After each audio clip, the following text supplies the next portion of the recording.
All right, so here are going to be our instructions or steps for solving by completing the square. In this case, it's going to be a leading coefficient of 1. All right, so when you start trying me and you don't know what to do, you're going to come back and you're going to look at this first step.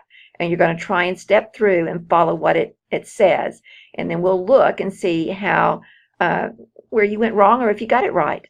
1, isolate the constant term. So isolate on one side. The x terms are going to be on the other side of the equal sign. So do that first.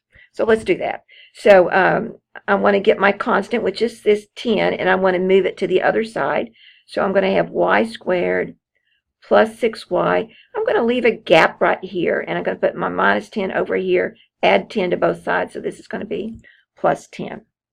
All right, so that's the first thing we're going to do. Then we're going to complete the square, which is what we did on the other page over here. So right there, we completed the square. And remember the steps on doing that. So we're going to complete the square by taking half of the x term coefficient, squaring it, and then adding it to both sides of the equation. All right, so I'm going to take half of 6, which is 3. 3 squared is 9. And I'm going to add 9. Now I have an equation.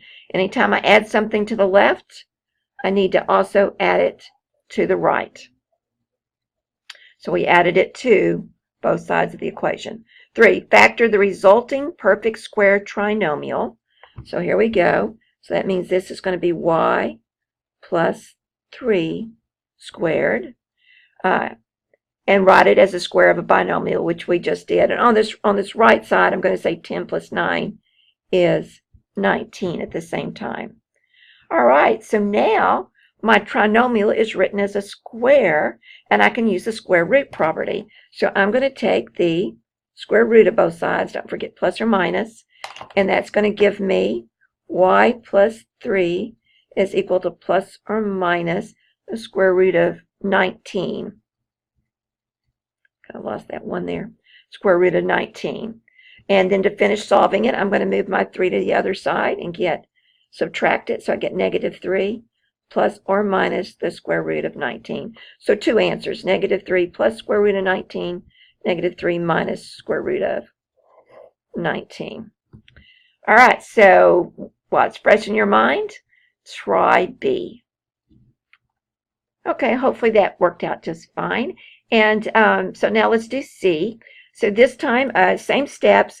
Remember going back to the steps that we had, where we're going to isolate the constant term first. Then we're going to complete the square.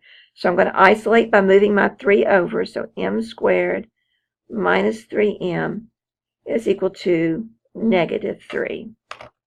I'm going to complete the square. Oops. So I've got to take half of negative 3. Ouch. So, but what does half of negative 3 look like? So that's negative 3. Just going to divide it by 2. So it looks like that. And then I want to raise it to the second power, so multiply it. And that's going to give me 9/4.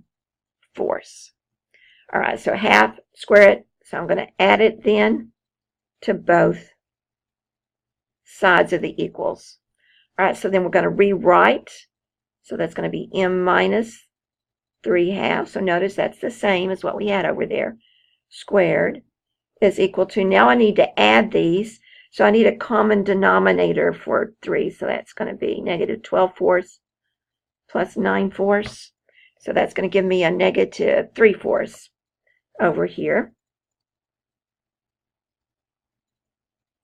And over here we have the m minus 3/2 squared. All right, so now I've got this all simplified so that I have just my square on this side and my number over here. So now I'm ready to take the square root of both sides and put my plus or minus right there. So my left side becomes m minus 3/2. Then I need to do the square root of a negative 3/4. So that is going to be, the square root of 4 is going to be a 2. So I'm going to put a 2 here. And then the square root of negative 3 is going to give me an I, and then radical 3. And we got our plus or minus still there. So when I simplify that, the square root of negative is I. There's my 3, and then square root of 4 is 2. All right, so now move my 3/2 over, and I get that m is equal to 3/2 plus or minus, and we'll just write it this way, square root of 3 over 2, and then there's my I right outside that side. So there's two answers, one with the plus and one with the minus. All right, so give example D a try and see how that goes. All right, one more thing. So let's solve by completing the square if our leading coefficient's not 1.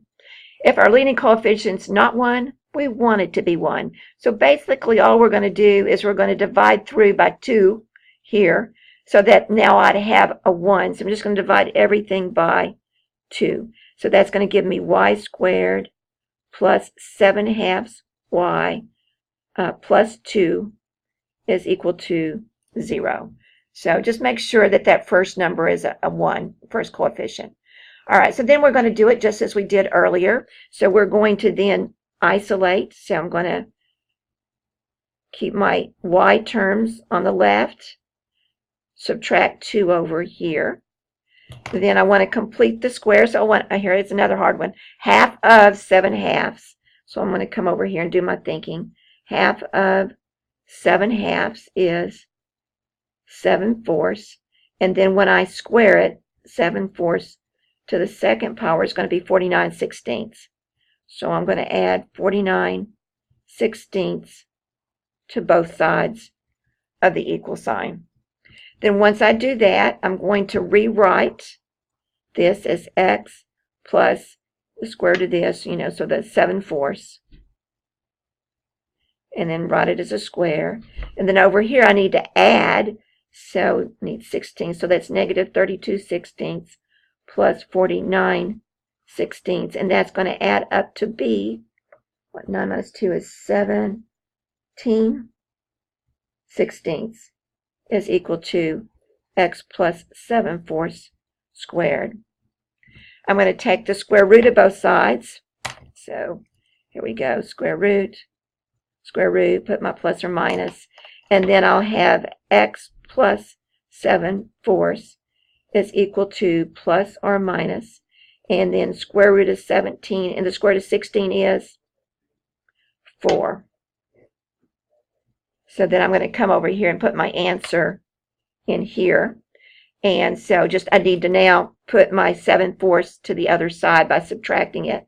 So my answer is going to be negative 7/4 plus or minus square root of 17 over 4. And that would be equal to x. So x is equal to that. So again, two answers, one answer with a plus and then one answer with a minus. So that's it. You don't have to try one of those till tomorrow.